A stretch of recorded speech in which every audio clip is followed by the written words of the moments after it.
Assalamu alaikum wa rahmatullahi wa barakatuh.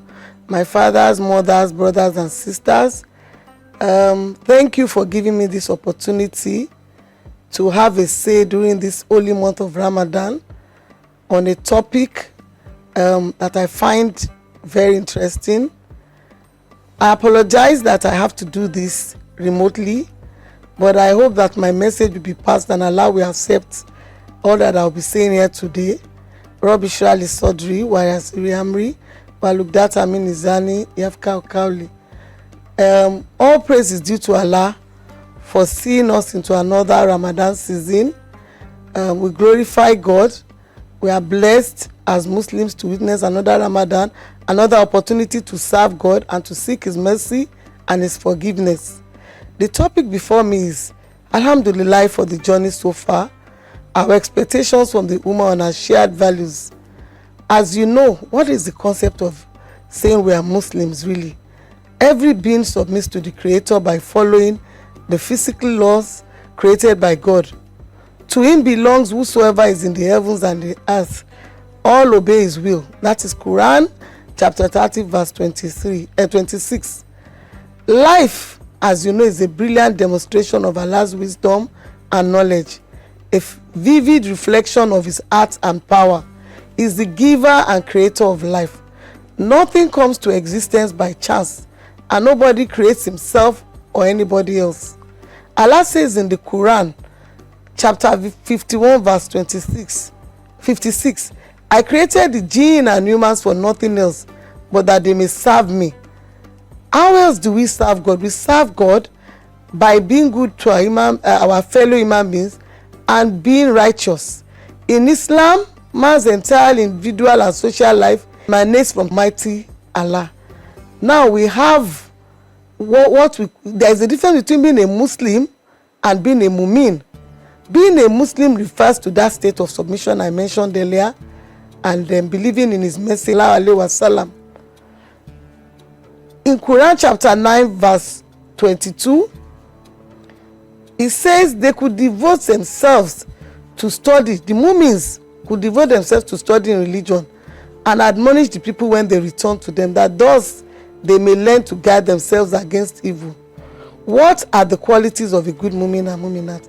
I'm going through this exercise for us to first of all appreciate what it is that is expected of us, that we then ultimately should be common to us, that which we share. The truthful men and the truthful women, the patient men and the patient women, the humble men and the humble men, the charitable men and the charitable women. These are all the ones who fast, the fasting men and the fasting women, the men who guide their chastity and the women who guide their chastity, the men who remember Allah much and the women who remember Allah much. For all these, Allah has prepared forgiveness and a great reward. This is in Quran chapter 33 verse 35. So what are the qualities that we should be sharing as mu'mins or Muslims? In the Holy Quran, it says we should be truthful. It says, "Oh, you believe, keep your duty to Allah, speak straight, true words." Quran chapter 33:70. It says, "Be sincere. Indeed, we have sent down the book to you, O Prophet, in truth. So worship Allah alone, being sincerely devoted to Him." Humility. The servants of Allah are those who walk on the earth with humility. Quran 25:63. Patience. Allah loves those who are patient. The Sabirun. The Holy Quran chapter 3 verse 145 speaks to that. We must be forgiving. People pardon and overlook their faults. Don't you love that Allah should forgive you too? Quran chapter 24:22. Purity and cleanliness is enjoined on us. He indeed is successful, purifies himself in mind and body, and remembers the name of his Lord, then praise. Honesty. Do not swallow up your property among yourselves by false means, nor offer it as a bribe to the officials, so that you may swallow up other people's property unlawfully while you know. Consideration and respect for others. O you who believe, avoid most of suspicion against others, for surely suspicion in some cases is sin. And do not spy into other people's affairs, nor let some of you backbite others. This is in the Quran, chapter 49, verse 12. Now, goodness and kindness to others is also very, very crucial. It's in the Quran too. It's so many places in the Quran, but I will specifically mention that of Quran 2:195. Do good to others. Surely Allah loves those who do good to others. So what binds us? Especially since we say Islam is a way of life. So there is that principle of the character we should have and the way we should live our life, the way we should behave. Underlying these are 5 pillars that I would like to remind us of, that I'm sure we all know. The profession of the Kalimat Shahada, La ilaha illallah Muhammad Rasulullah sallallahu alaihi wasallam. There is no God but Allah. Muhammad is his messenger. We pray 5 times daily facing the Kaaba. Almsgiving is enjoined on us. Hajj, if we can go, and this holy month that we all celebrate, look forward to and celebrate, where we fast, Sawum. So as part of our shared value, we also must be conscious of the fact that there are so many aspects to life: your individual relationship, your relationship with your spouses, your relationship with your community, your relationship in the workplace, and your business relationship, the economic life. And so Allah enjoins, He says to us, when we go into that deeper side that determines our livelihood, He says, as part of our shared values, we are to avoid unethical practices, of which usury, riba, that means to increase or to exceed in boundaries, is forbidden. Excessive risk, garar, uncertainty or hazard that may lead to destruction or loss is also forbidden. You would have heard of the Silicon Valley Bank. It was garar, excessive risk, that got them into becoming a bank that will not exist anymore. This also happened with the subprime 2008. I hope we are learning from these stories. It's all to do with excessive risk and speculation. That is called mercy. Unfair, unlawful, and wrongful means of consumpting people's wealth. We all assume that it's just our faith that rejects interest, but believe it or not, all Abrahamic faiths, including Judaism and Christianity, also abhors the use of the usury. It says in the Bible, which you permit me to quote, Exodus 22:24, if thou lend money to any of my people, even to the poor with thee, thou shalt not be to him as a creditor, neither shall he lay upon him interest. And in Quran chapter 2:79, Allah declared war against whoever will not give up whatever remains due to him from usury.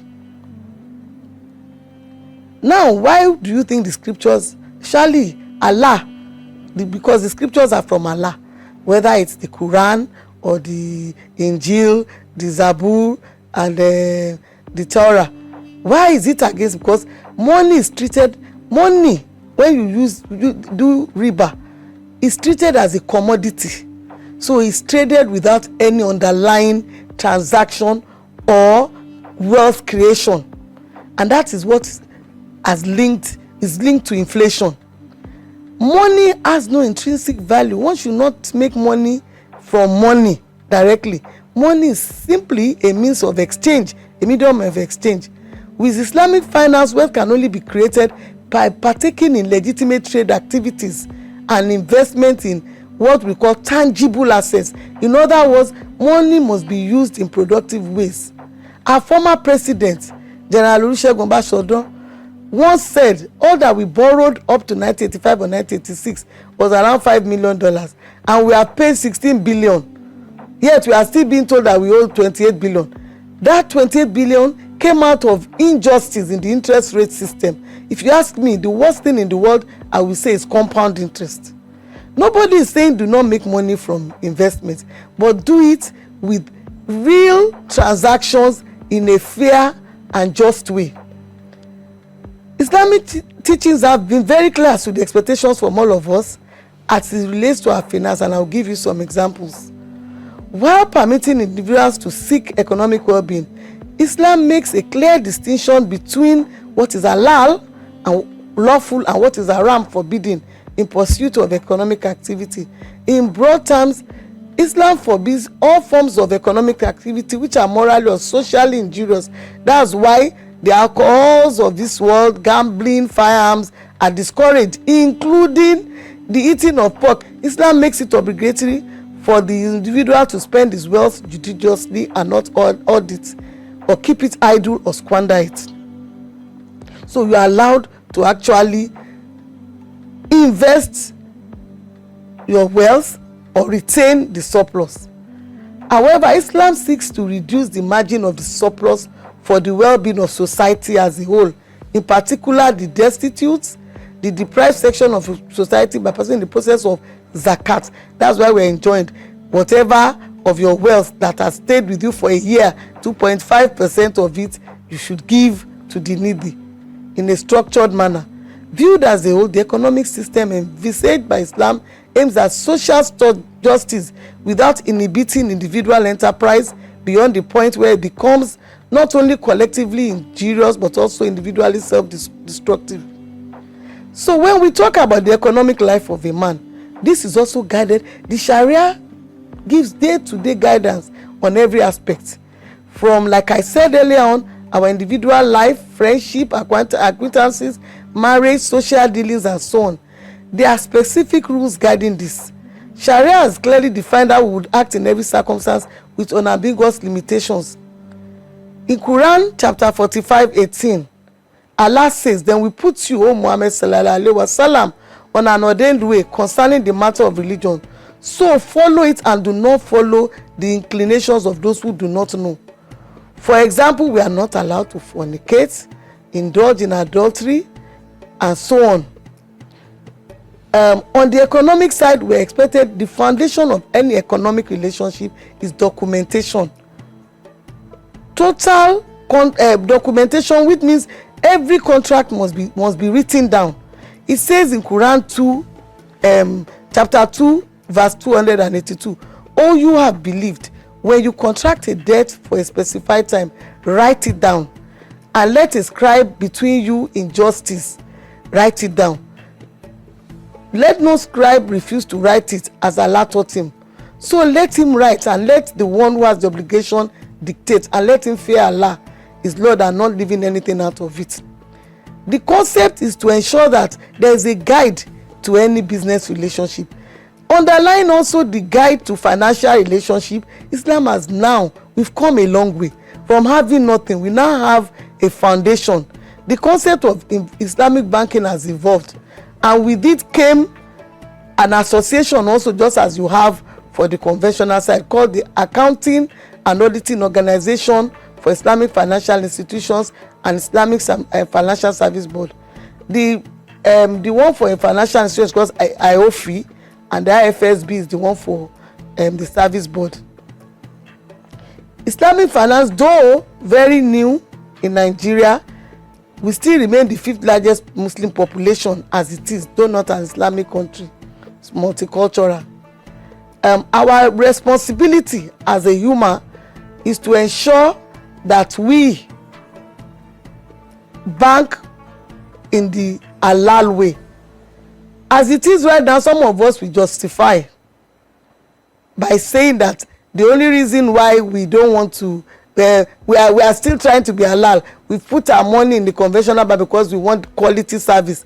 However, we will put it in current account and not correct interest. What you are doing is your money is not working for you. You're not making money off it, but others are making money off it because they would deploy it towards transactions that will yield interest for them. So you are losing on both ends.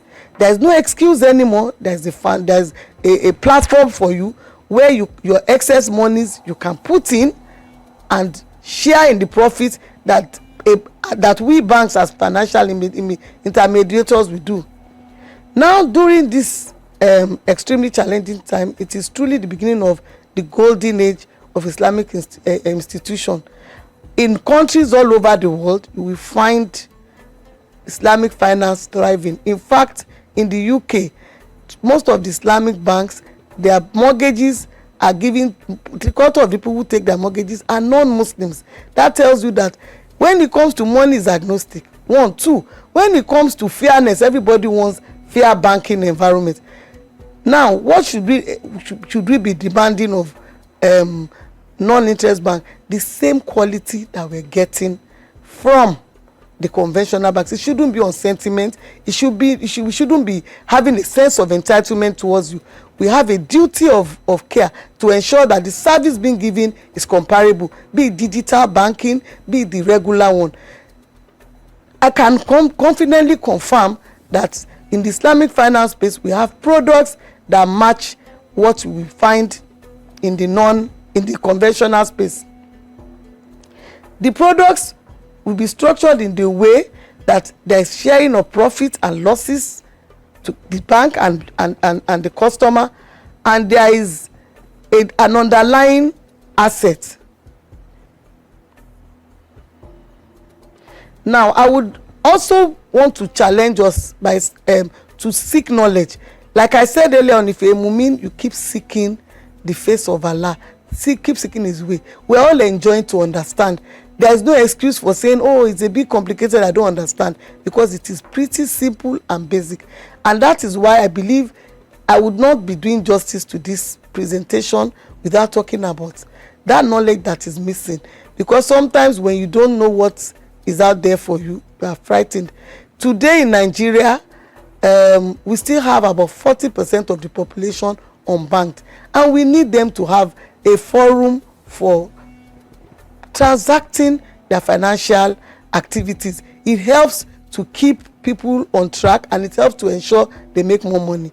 There is nothing frightening about banking, and I can tell you that there are some very basic products we have matching what you will find on the conventional side, Ijara, which is the leasing for equipment and machinery and so on. There's everything for every strata of the society. Those who are trading, those who want to buy things, whether as individuals they need to finance gaps for their lifestyle or the things they need, household things and so on. We have the Muraba, we buy, we sell to you, put in a margin. There's the Musharaka, where you have some money but you don't have everything, so we invest with you, and in a joint relationship, equity based, we do the business. There is where you have excess money and we can be an agent to help you give the money to those who don't have to use. I can go on and on. So we have what we call today a current account on the other side, where you keep your money, you are not expecting any returns. But at our own end, we see it as Kodolazan, that it is a loan you are giving to us if you are not going to collect anything. You just want to run your activities through that account. And that is why we would never charge a maintenance fee or any hidden charge like commission on turnover. So it's cheaper for you, it's fairer. The money is there, we are seeing it as a favor, because when it's there for a long time, it is used on the other side of the spectrum for those who need it, and we make some money. So why should we be charging you fees for you running your activities through an account? On the other side are also deposits and savings you can have. That money is also used for those who have scarce resources and need to be financed, and we share profit with you. It's called a mudaraba arrangement. So you are the rebel mal, you are the one bringing the investment, and we as the bank are the mudarib. We are helping you manage your money, and we are sharing profit with you in a comparable way as what you will get on the other side. Now, what are the benefits of obeying the laws of how to transact financial activity according to Almighty Allah, which is Islamic finance? It's not interest based, it's more of based on an activity, an asset. We are sharing profits, or we are bearing risk together. It promotes financial justice, like I said. Risk and rewards are shared. Financial inclusion is ensured because we go after the downtrodden, we bring them on board and we help them. There is a reduced impact on harmful practice because we do not finance gaming, betting, alcohol and so on. There's financial stability, and it accelerates the economy. Everybody is given a fair chance. Some of those who would not lend to build their school, whether tertiary or secondary, to make it as comparable as those of others, can now come to an halal environment to actually find financing to expand and have what we call a standard institution. So I would want to enjoin us to please reflect on what really we mean when we say Islam is a way of life. Allah has said in Quran chapter 5:3, says, "Today I have perfected your religion for you, and I have completed my blessings upon you, and chosen Islam as deen, religion and way of life for you." As Muslims, Islam is more than a religion. It guides us to be the best version of ourselves in every aspect, from our thoughts and intention to how we treat others. It is present in every field of human existence. Speaking of fasting, Ramadan is upon us, and it is the ideal opportunity to always reflect inwards and to see how we can contribute to society collectively through spiritual reflection, self-improvement, heightened devotion and worship. We are expected to put more effort into the teaching of Islam. This is fundamentally greater than abstaining from just eating and drinking during this time. The act of fasting is said to redirect our hearts back to Allah from worldly affairs. Currently, there is a need for the human to be more financially conscious. We need to ensure that we have enough to be able to help each other. Part of the noble work is empowering our communities and fostering a network of opportunity that can gracefully ensure that we are promoting social welfare. By and large, brothers and sisters in Islam, I urge us to embrace this responsibility wholeheartedly beyond the month of Ramadan, to be of service to Almighty Allah, irrespective of our role, mind being representative of an Islamic financial system, to spread and to continue to lay the foundation upon which our ethics and values are passed on from generation to generation, as it's been since the days of our noble Prophet Sallallahu Alaihi Wasallam. I humbly take this opportunity to urge everyone to be steadfast in their devotion to our faith, in all aspects during this month of Ramadan and beyond, and be flag bearers and good ambassadors of Islam. I wish us all happy Ramadan, and I also pray that Allah will guide our ways. Thank you very much for listening.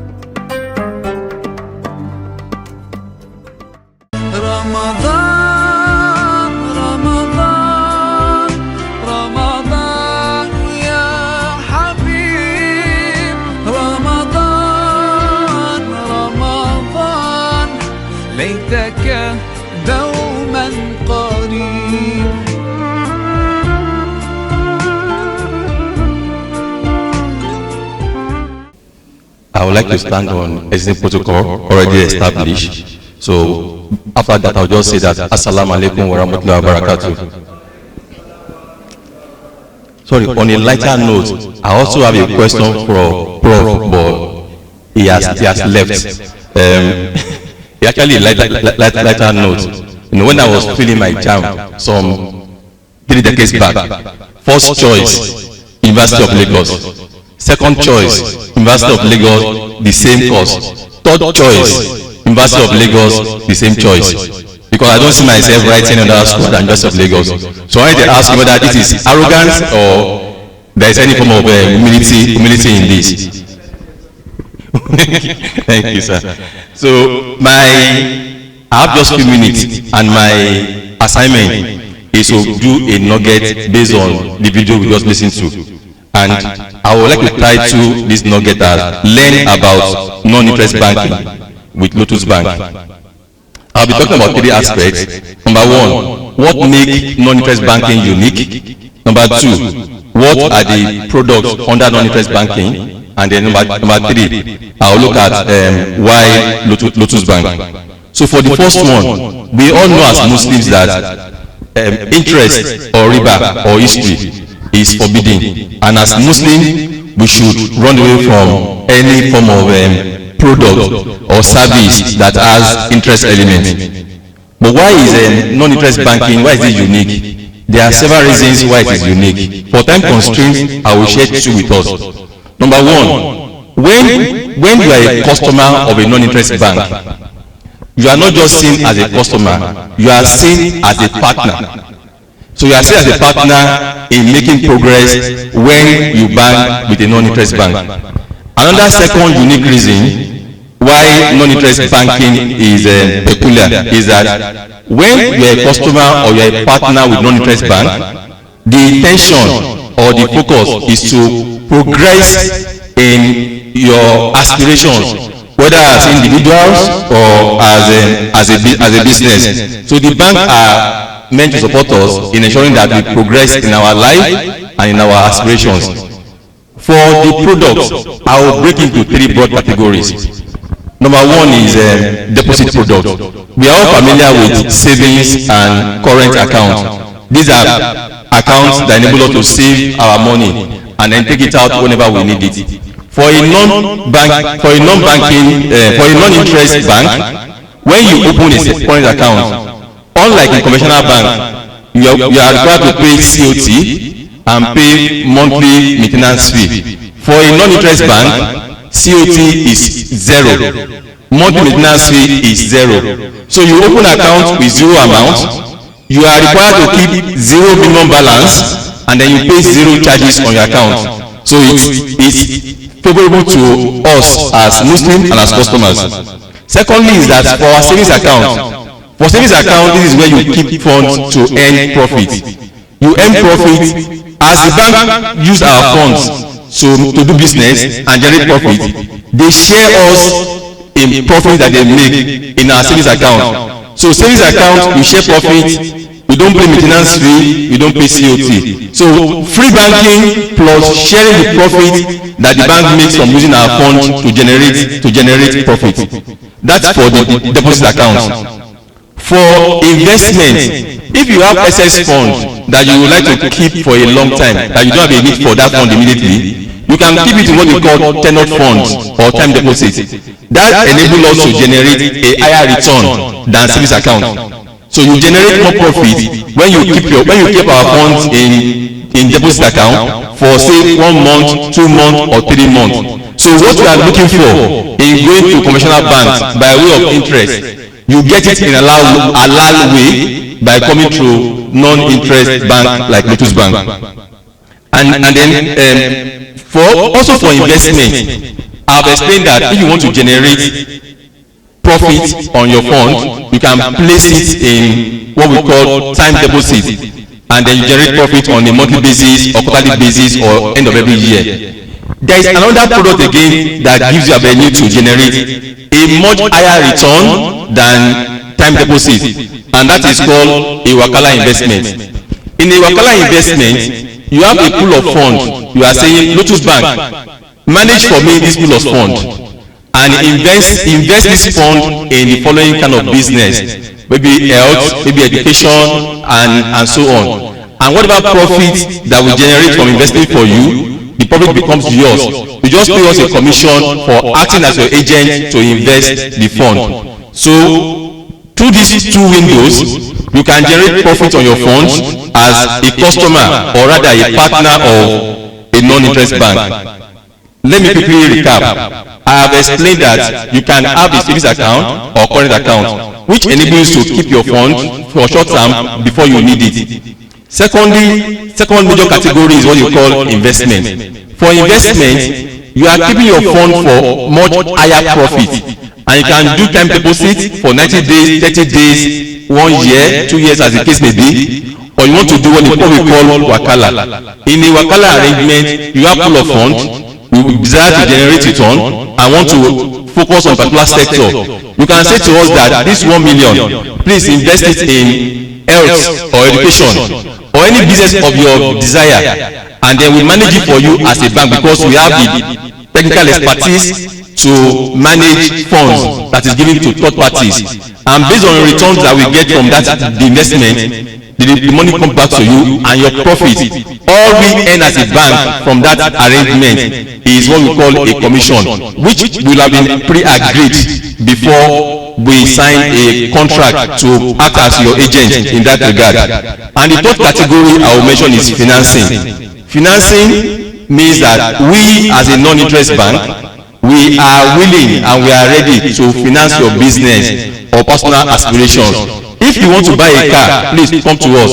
We are willing to finance the acquisition, so long as you have earnings that can pay back the financing. Same thing when people are into business, whether it's a small business, big business. Once you come to us and we analyze the business and we see that it is profitable and it is it is such that you can pay back the financing, then we support you. Our focus is to ensure that you prosper and you progress.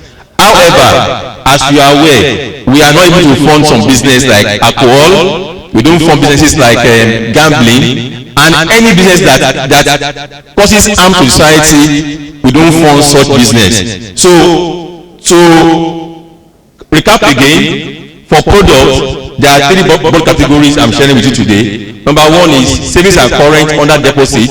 Number two is profit yielding products that enable you to maximize profit on your funds that you don't have a need for in short time. And thirdly is that we are able to provide financing for your business or personal aspiration.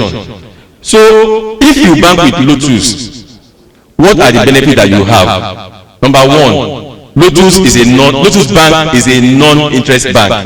So you are complying with the dictates of our faith that we should run far away from interest.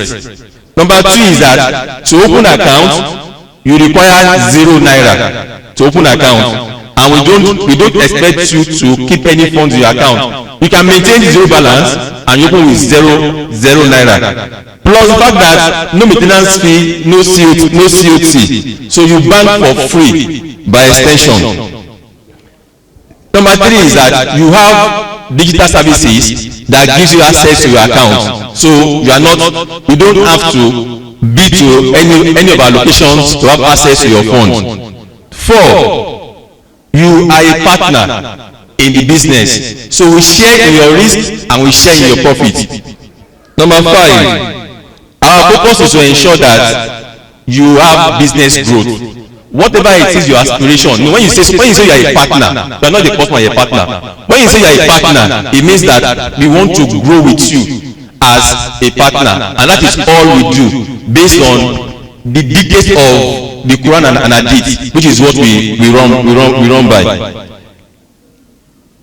Lastly, I would like to go to the last session. We talked about what do we expect from you as Ummah, and I would like to borrow the three dimensions of Prof when we were talking of three dimensions of integrity to conclude.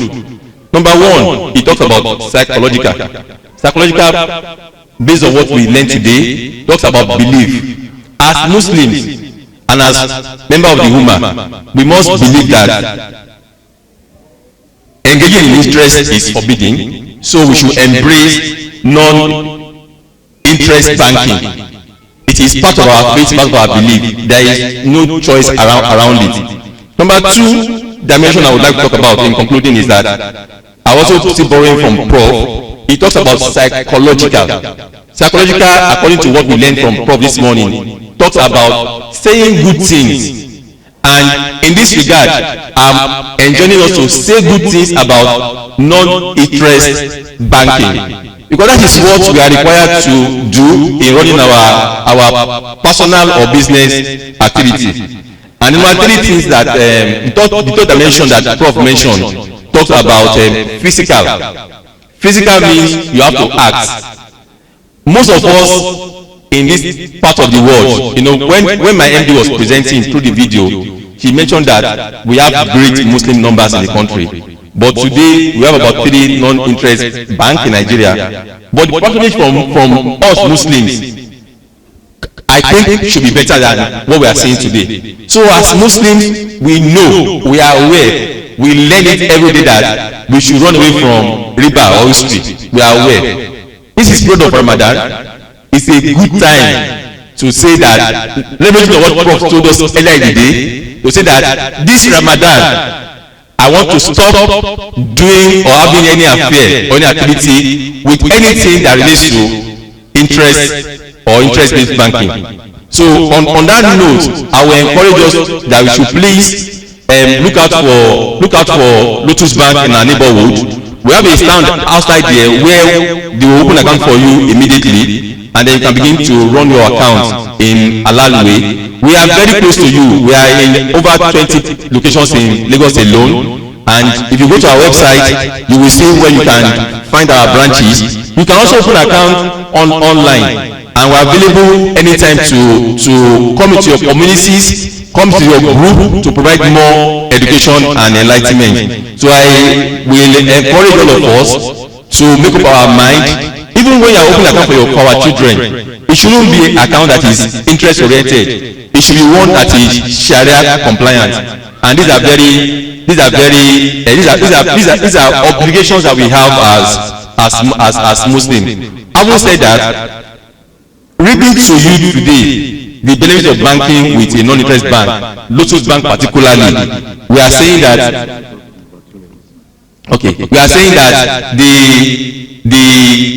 the benefits far outweighs what you can get from even going to what is around. So why will any of us today remain with a bank that is driven by or interest-based banks? I would like to pause and, if given the opportunity, attend to one or two questions from the audience about non-interest bank and how Lotus can support you in your business and personal aspirations.